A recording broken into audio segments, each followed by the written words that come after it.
Axır vaxtlar uşaqların nitqin inkişafı problemləri və məsələləri valideynləri çox narahat edir. Amma ata ilə və ana çox vaxt başa düşmürlər ki, onların nitqi uşağın düşüncəsinin əsas qurucu materialıdır. Axı uşaq sözləri kartlardan öyrənmir. Gündə onunla necə danışıldığı, yəni emosiya, qrammatika, hisslər, intonasiya, dialekt, lüğət, ünsiyyət üslubu, bunların hamısını uşağınız mənimsəyir. Həmən bu nöqtədə valideynlərin uşaqla danışıq zamanı dili uşaqlaşdırılmaq adətən tez-tez rast gəlir.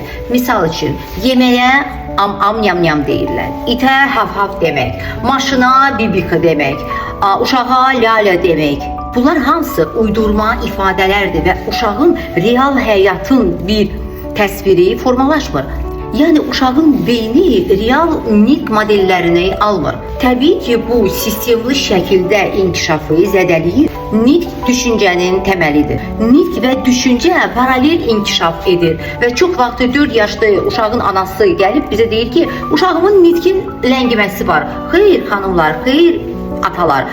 3 yaşa qədər nitqin ləngiməsi, 3 yaşdan sonra düşüncə nitq problemləri formalaşır.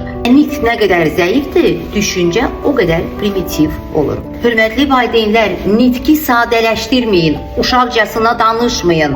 Sözləri dəqiq və real olaraq ifadə edin.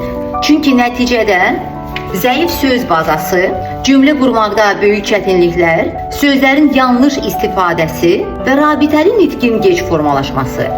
Yaxşı soruşarsınız, biz neyiniyik? Məsləhətlər. Real sözlərdən istifadə edirik.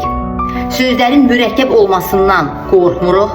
Qısa, konkret, amma düzgün cümlələr qururuq. Mürəkkəb cümlələr olanda izah edirik mütləq və uşaqla elə danışırıq ki, gələcəkdə inşallah balamız danışanda onun danışığından və nitqindən böyük bir həzz alaq.